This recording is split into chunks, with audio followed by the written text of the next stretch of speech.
Well, good day, my friends. It's your old pal Jordan the Lion, and today we're going to have a fun vlog because today we have a man named James Popenhagen who knew Del Shannon, continues to keep Del's memory alive, and agreed to take us around Michigan today to see Del's history. So, James, can you tell me how you got into the Del Shannon world? Absolutely. My family had just bought our first VCR in the early 80s, and my dad rented Eddie and the Cruisers, and Runaway came on. And when Runaway came on, my dad said, "Hey, I know the guy, I grew up with him, the guy that sang that song." My dad was his best friend, and his guitar player's name was Charlie Westover. And we said, "Yeah, whatever, Dad," kind of like he never mentioned it to my mother or anybody. We never knew about it. And he said, "I did know that man. He slept in my bed. When him and my dad would go play the bars around Michigan, if he drank too much, I had to sleep on the couch so Charlie could sleep in the bed." We always called him Charlie. Sure enough, about a year later, Del came to Battle Creek, and Johnny Tilton came on stage and said, "Del Shannon wants to know if there's any Popenhagens. Please come backstage."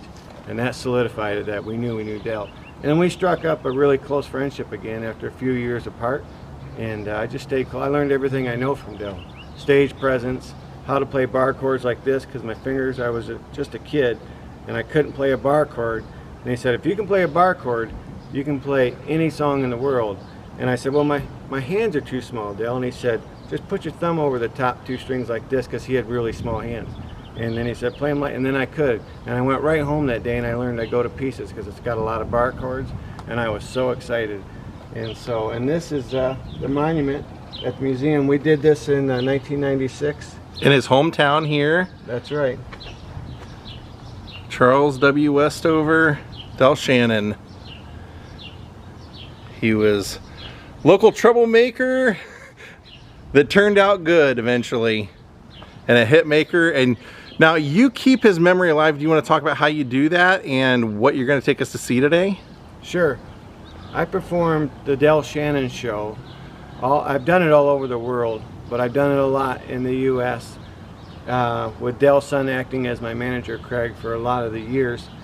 And it just helps with stories, because knowing Del and his family for the last almost 40 years, I've heard all the stories about where he wrote these songs and where he learned to play guitar and stuff. Matter of fact, not far from here was a diner where Shirley Nash worked when he was first caught eyes on her, and he was such an awkward kid, he didn't know how to approach her. So he took a skunk and threw it in the diner, and everybody ran out, and he thought she would be impressed. And instead, she turned him down for the first 3 offers for a date. She just thought, "I don't want nothing to do with him. He's a troublemaker." So that actually happened here. But I've just kept his memory alive because for a while it seemed like not much was going on in the Del Shannon world. And the thought of a man who is responsible for everything I've done in music and everything I got to do and meet and work with Vince Gill.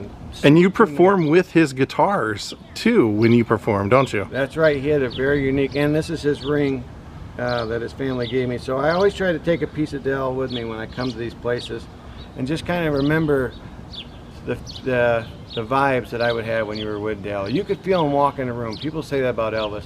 That was true with Del Shannon. Matter of fact, the Heartbreakers said the same thing. Mike Campbell and Ben Montent said when Del would walk in the studio, you knew something had changed in the room. He had that same magnetic pull. Great guy, funny. Really you knew him, generous. you said, like for like 5 or 6 years. That's right. And he actually called you Regularly. right before he passed, didn't he? Didn't he kind of say goodbye to you? Yeah, he called and checked on us kids to see how we handled my grandfather. We had no idea what he was prepping for what was to come, but he just wanted to know if we handled it okay. And we knew how Grandpa died. We didn't know what was coming, and it was crushing. It was the most devastating thing in my childhood, because my hero and the person who had become like a surrogate grandfather was now gone, the same way that both of my grandfathers, my maternal and my paternal grandfathers, both lose him that way. It was just a lot for a kid.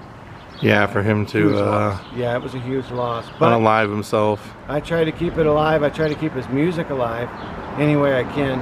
And today you're cool enough, you said, "I know where he wrote the songs, I know where he lived," and you're gonna take us to see all that today. That's right. Pretty cool, let's do it. Let's do it. So their plaque here says, "This monument stands in memory of Charles W. Westover, known to many as rock and roll recording artist, writer, and record producer Del Shannon. By the people of Coopersville, he is remembered as a friend who never forgot his roots. Chuck was the son of Bert and Leone Mosher Westover. With his two sisters, he was raised in Coopersville. He was a member of the Coopersville High School class of 1953. He married Shirley Nash in 1954. Their three children, Craig, Kimberly, and Jody, were born in Battle Creek while Chuck served in the Air Force at Fort Custer after having completed time in the Army. During that period, he performed with a group at the High-Low Club and wrote the 1961 hit Runaway with keyboard artist Max Crook. Other successes followed. Del Shannon and his family moved to California. He toured internationally and wrote for other performers, such standards as I Go to Pieces." So here's the childhood home of Del Shannon. Family moved here when he was 6 months old and lived here throughout his childhood days. He lived here until he graduated high school. They moved here when he was 6 months old. His dad worked for the road crew in town and also delivered mail. And because he was a town drinker, people would leave bottles of whiskey in their mailboxes, and Bert, Del's dad, would get a nip while he was delivering the mail. So there's a little piece of history. But that's it. That's where Del and his sister Blanche and Ruth Ann lived. And it sets as it set. The only thing new is the garage on the back half. But that's where he used to, there's a creek runs beside it. He used to swim in as a kid. And this is where he learned to play guitar on a 1948 Sears Silvertone archtop. So he went to high school in this town and probably had like his first job in this town. Absolutely. He met Shirley in this town, his wife for 30 years. His high school is still standing. And this is where it all began, in a little bitty town of Coopersville, Michigan. So now we've come over to the Coopersville Community Services Building, which was, as we mentioned, he went to high school here. This was his high school. So James is going to tell us some stories about it. So this is where Del Shannon went to high school, and funny story about this, he was a horrible student.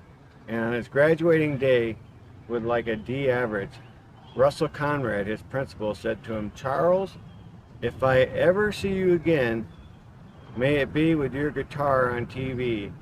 And then Conrad, the principal, told me 20 years later, "When you know, I was changing the channels one day, and I'll be damned, there was Del Shannon on American Bandstand, there was Charles Westover." He said it blew my mind. And it was a pretty funny story, because that's all Del did. All he wanted to do was, people would gather around him and he would sing old Hank Williams songs and Lefty Frizzell and Fair and Young. And they would always know where to find him when he was skipping school. He was in the locker room because he loved the echo. And he'd have that old Silvertone and he'd be playing Hank Williams. He loved Kalijah, was one of his favorites, and the Long Gone Lonesome Blues. Those are Del's staple songs. And this is where he really got, this is where he performed first. This is where all the students came to sing him on stage here at the high school. So this is where he first got the bug, and students just loved to hear Charles sing. But didn't you tell me, like, you know, because sadly you mentioned that his dad would basically take a nip of a drink quite often and was known for that, and you were saying that Charles was, you know, teased for being the son of him. He was looked down upon because they were the only family in town that didn't go to church. This is a very big Dutch Reformed area, and to not go to church on Sunday was a big deal. So the Westovers were kind of the underdogs anyway, and then to play guitar was really unheard of around here. They thought you were lazy and a dreamer, and so Del was picked on constantly, and his dad was a bit of an alcoholic. And people that did like Bert, his father, they would put whiskey in the mailboxes. And as he did his run, he'd go to the mailboxes, take a nip of the booze, and then go on to his run. And he worked here on the road commission until he had a brain aneurysm in 1959, and that's what brought Del to Battle Creek. He actually left here, left the service, and his parents moved from Battle Creek to a nursing home to take care of his dad, and Del left the military early to take care of his pop. Yeah. do the right thing.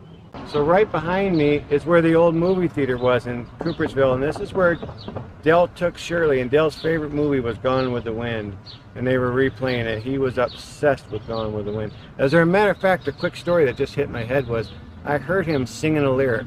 The last time I saw him, he said he was writing a song, and I remember him saying, "Where did she go? She's probably gone with the wind." That's all I remember of the song.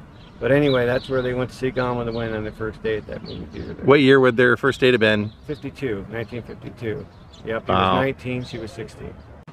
Now we're kind of in the Coopersville downtown area, where the train cars and the train station, and this old building here. And James has a story even about this. What's our story, James? So right exactly where we're standing was the town butcher. And above it, he rented an apartment to Chuck and Shirley in '53 when they first got married for 6 months. So this was their honeymoon house right here, was an apartment on top of the butcher shop right here. Which is ironically just catty corner to the theater that you just showed us that they had their first date. Yep. Gotta love it. Yep, Shirley and Chuck. Unfortunately, somebody parked right smack dab in front of it when they could have parked anywhere else, but they also have a Del Shannon mural here in town.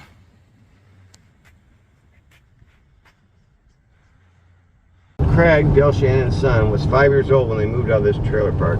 This is where Del and Shirley, Craig, and Kim, the younger daughter, lived. And this was a store where they would get money from their grandma and from Del to go get their penny candies.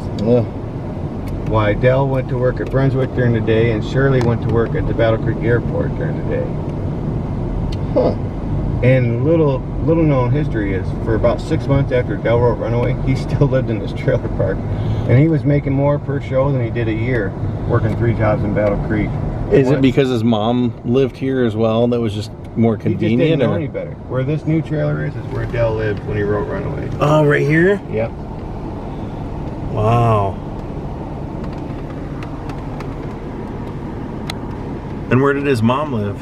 I'll take you there. And behind here, when we get behind here, what you're going to see is a hill. At the bottom of that hill, there was a laundromat. The building's still there, and Shirley told me she would walk down this hill here and hang her clothes out to dry in the baby's diapers. And this building, they tore it down. It's gone. The building was here like 2 years ago. There was a building right there, and that's where the washroom was. And she'd hang her clothes right here behind their mobile home. And they were so excited, by the way, because it was a 10 by 50 and it was brand new. They had rented a brand new trailer and they thought they were big stuff. And his mother, Craig's grandmother, lived where that gray one is. Oh, okay. So they were just around the bend. Shirley could drop the kids off. So Del's mom lived right here. Her name was Charlie Westover, there you go. aka Del Shannon. That was his mom's place right there. Wow. L-E-O-N-E, and his father's name was Bert. And when Del Shannon sued Big Top for not paying his royalty rate, he formed his own record label and he called it Burley, and that was his parents' names together. And he released, cool, I think, 4 or 5 singles on Burley. So this is their way. Del would go to the high-low every day, right on this road.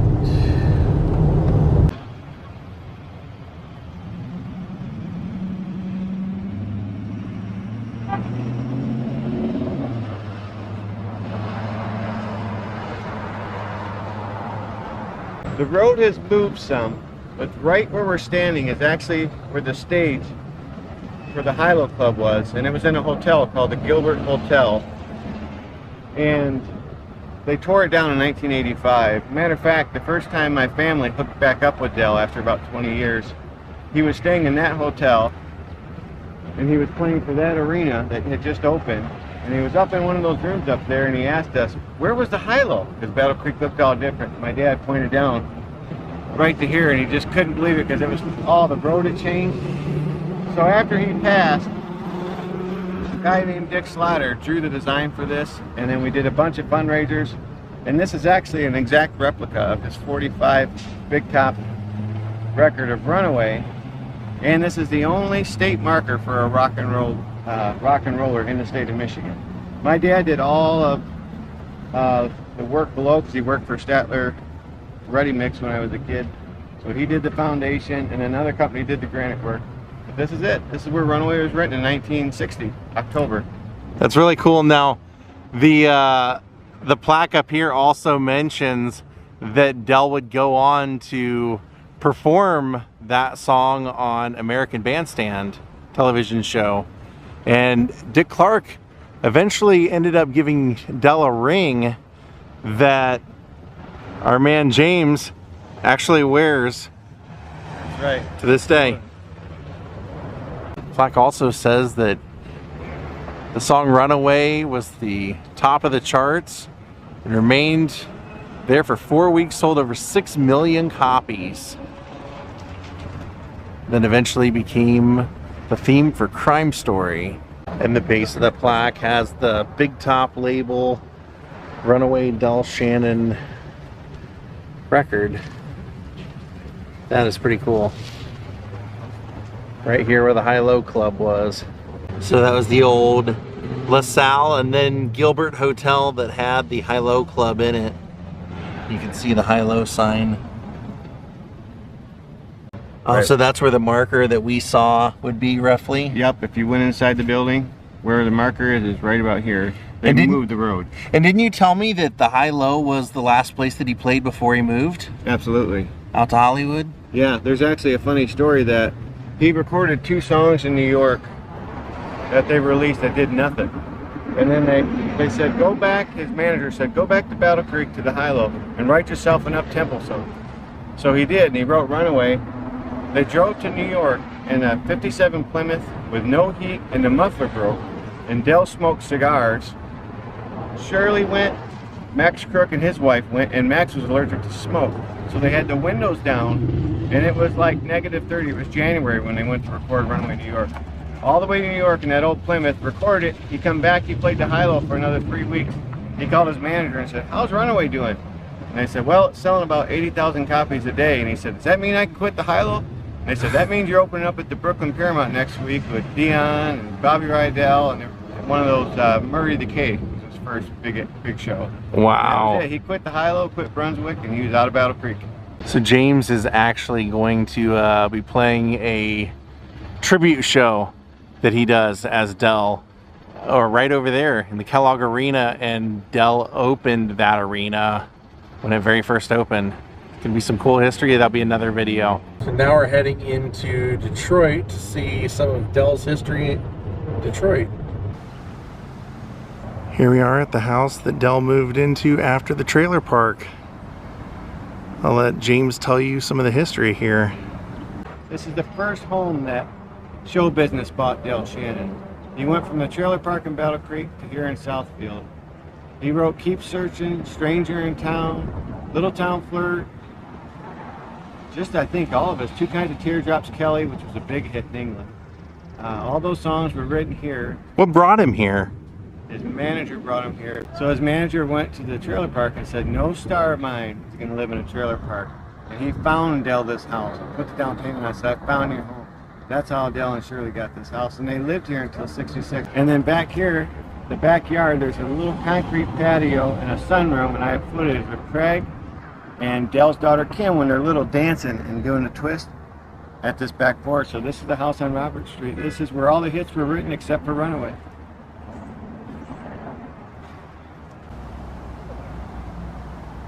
So in the basement of this house is where Del had his first office for writing and everything like that, and he called it the Mole Hole. And right till he died, even in LA, all of his homes had a home office, and he always called his office the Mole Hole. It had a sign, and he started Mole Hole Publishing in this house, and Mole Hole Publishing is still paying royalties to Johnny and the Hurricanes and all of Del's co-writers. It's still an active publishing company, and it all come from the basement in this house. He called it the Mole Hole. How long would you guess that or how long do you think that he lived here in this house for? From mid-61 until the summer of '66. So he would have been living here when he went off to England to do that tour with the Beatles. Absolutely, absolutely. And a lot of stars came to visit him here. So there's been a lot of Bobby Rydell, Brian Hyland. Yeah, because we have to remember this is the early 60s. We're talking Motown is starting to boom in this town. So this was a happening place to be. And a lot of people from outside the area were all moving into the area to be discovered and to be successful musicians. So you bet. And also Del was visited a lot here because he was respected differently than a lot of other 60s, the Bobby Rydells, the Johnny Tilsons, and all, because Del wrote all of his hits, and that was really rare in 61 for a rocker to write all of his own hit songs. So that set him apart. So they would come and say, Del, write me a song, right? And he said, no, it's for me. He kept them all for him except for I Go to Pieces, which he wrote for a guy in Battle Creek, but eventually he gave it to Peter and Gordon when they were his supporting act with the Searchers in 1965, and that's their signature song today is I Go to Pieces. Peter Asher still comes out and ends every show with that song today. His radio cut out, and he said he heard a song going, I go to Pieces, and all he heard was To Pieces. He come right back here and he says, Shirley, shut up, don't talk to me, I got an idea. And he grabbed his guitar and he wrote I Go to Pieces, and brought it back to Battle Creek and tried to get Lloyd Brown. Wow, what a story. That he just like accidentally heard a little bit of something on the radio going under an underpass that inspired him to write a song out here in this house. One of the reasons that they left this house was because Shirley missed her family in Grand Rapids area in Cadillac, and they were too far on the other coast of Michigan. The second reason was some fan magazine printed Del's address, and fans would come and watch Shirley stand for hours waiting for Del to come home, and she would have to cover her kids with blankets in the car to keep the fans from taking pictures of their kids. And she said, Chuck, we got to move. And so that's why they left here. Yeah, we were talking about, you know, Del had discovered someone very influential in music as well, and the bowling lanes he discovered them are gone. But do you want to tell a little bit of that story? I will. So once Shirley's baby started preschool, she was just kind of a bored 60s housewife. So she joined a bowling league, and they used to bowl at Spring Lake Lanes. And Del come home early from a tour and surprised her at the bowling alley, and there was a house band playing, and he went up to find out what the band was, and they said, that's some local kid, Bob Seger. And Del, he was only 16 years old, and Del said, he's pretty good. And so there was another kid sitting at the table at the bar there who lied and said he was 18 to get in, and his name was Dan Burgoyes. And Del said to Dan, do you know how to get a hold of this kid? I'd like to take him to my house, this house right here, and write some songs with him. Maybe we can get him a record deal or get his songs signed to somebody. And Dan said, oh yes, I'm his manager. And he lied. He wasn't his manager, he was his neighbor and friend. And so Del took Dan Burgoyes, Steve Monahan, another local friend who actually had some success out in LA, and Bob Seger to this house. They wrote 4 songs, which I've transferred from the acetates out. I'll give you that later. And so Bob Seger, nothing turned out with those songs, although they were cut, and I have them. Bob later gets famous. However, Dan Burgoyes, Del took a liking to him, and he became one of the family friends with the kids. He moved out to LA with the kids and Del, and Dan formed Bug Music when he won Del's, which is one of the biggest to this day. It's BMG now. Yeah. But that's like the publishing biggest company. Publishing company. You see it on every Netflix doc. BMG. That's Bug Music Group. And Dan started that with a loan from Del Shannon, and Del met Dan right here in Detroit at 16 years old. Now we're heading out to our last location of the day. It was way out here.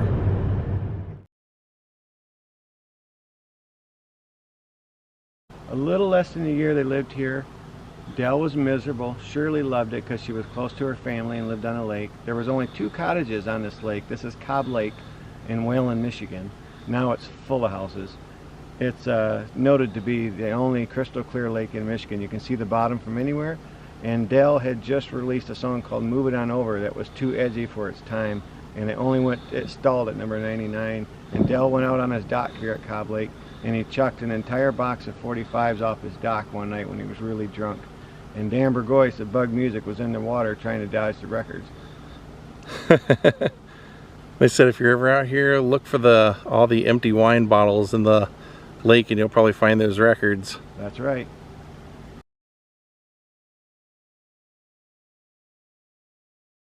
Okay, so from what I remember, this wasn't here. There was no house next door. There's probably the little one on the left.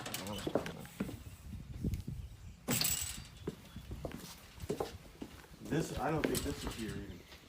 No, you None can of this. Nope. Nope. But yeah, I remember the front. That's it. This is it. Absolutely. 100%. Wow. Yep. I don't even think there was a wood barrier. Oh, probably We not. would just run right out, and there's probably the old dock. No, it was more to this side.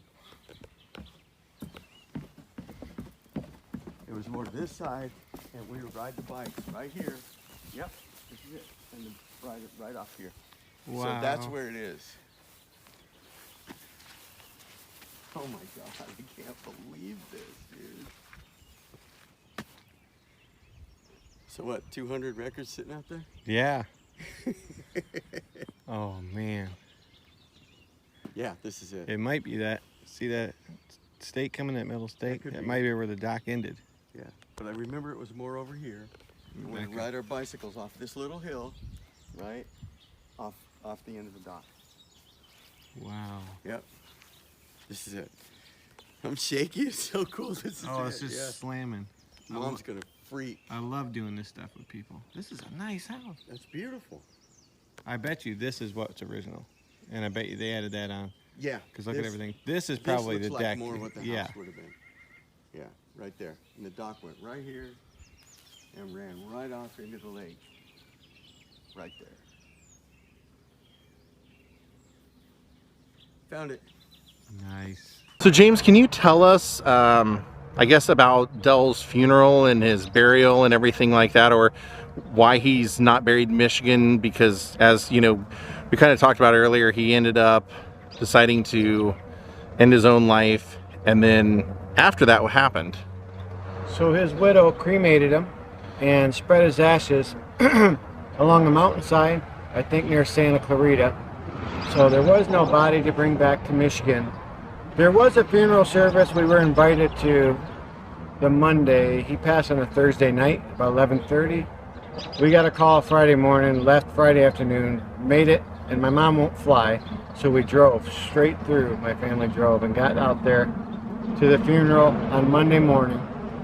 And that was that until they had a memorial here in Michigan about 3 months later, and all of his kids and his mother and everybody came, and that was beautiful. So that's where Del Shannon's.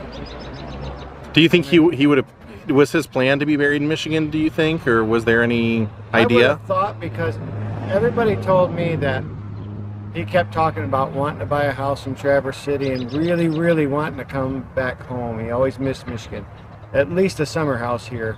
So I think it would have been, his mother's back here, Leon, she's buried here. I think it would have been good to have him, but it's not my place, you know. Yeah. They did what they thought was best. Yeah.